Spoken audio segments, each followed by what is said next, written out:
Aku mau cerita soal kerabat jauh yang kena baby blues pasca melahirkan sampai akhirnya dia meninggal dunia. Jadi sekitar tahun 2015 kerabat jauh aku, sebut aja Intan ini nikah sama Benny. Mereka nikah setelah pacaran lumayan lama. Intan itu termasuk orang yang aktif banget berkegiatan, suka mendaki, dan hobi banget masak. Setahun setelah menikah alhamdulillahnya Intan hamil. Seperti pasangan lainnya, tentunya mereka sangat senang atas kehamilan Intan. Lalu singkatnya tiba saat Intan melahirkan, yang ternyata tidak semudah yang Intan bayangkan. Proses melahirkan Intan sangat-sangatlah sulit dan lama, hampir 1 harian, hingga Intan histeris kesakitan. Benny yang khawatir melihat kondisi Intan akhirnya memilih persalinan sesar saja. Dilihat kondisi pembukaan yang tidak naik-naik juga. Tapi saat itu orang tua Intan bilang, tunggu sebentar lagi siapa tahu masih ada harapan untuk kelahiran normal.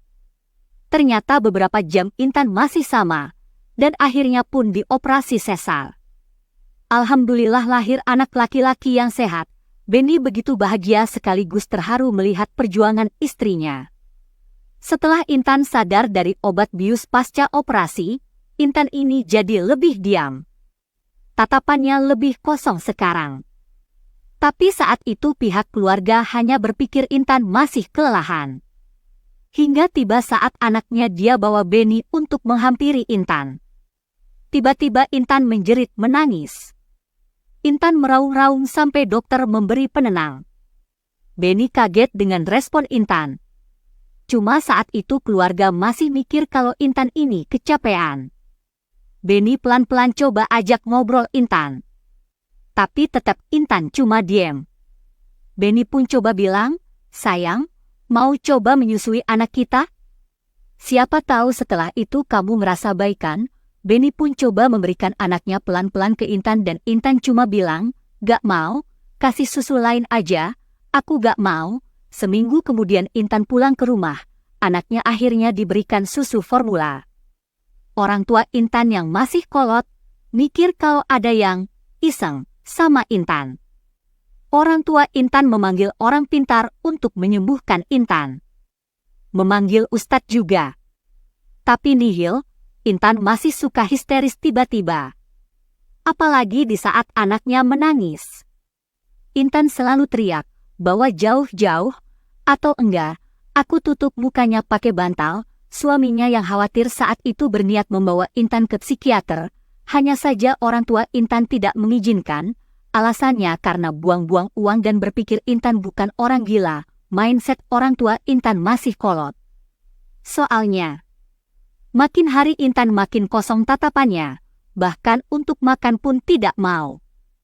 Dia selalu melantur dan dia selalu menolak kehadiran anaknya. Selalu merasa terancam setiap lihat anaknya. Sampai akhirnya Intan benar-benar gak mau makan, sampai harus diinfus di rumah karena dehidrasi. Benny yang makin khawatir melihat Intan mencoba membujuk Intan untuk ke dokter kejiwaan. Tapi Intan tidak mau dan bilang gak mau kemana-mana, pengen di kamar aja. Orang tua Intan pun makin khawatir dan akhirnya setuju. Memanggil dokter kejiwaan saja ke rumah. Tapi setelah ada niatan ke dokter kejiwaan, ternyata hari itu kondisi Intan tiba-tiba drop. Seharian Intan meringis menangis lirih. Sambil sesekali ngelantur, aku gak mau lagi, sakit, buang aja anaknya. Hari itu saat semua keluarga berkumpul. Intan menghembuskan nafas terakhirnya di kamarnya. Intan meninggal dengan air mata yang masih basah di pipinya. Benny shock berat. Apalagi orang tuanya. Bagaimana bisa Intan meninggal tiba-tiba seperti ini? Benny langsung menelpon dokter dan meminta Intan diperiksa. Ternyata Intan kena pembuluh darah pecah. Pemicunya kurang tidur, kurang makan dan stres akut pasca melahirkan. Dokter bilang kenapa baru diperiksa sekarang, setelah Intan meninggal dunia. Kenapa tidak sejak awal ketika Intan mengalami gejala baby blues? Karena ini butuh penanganan serius sebenarnya.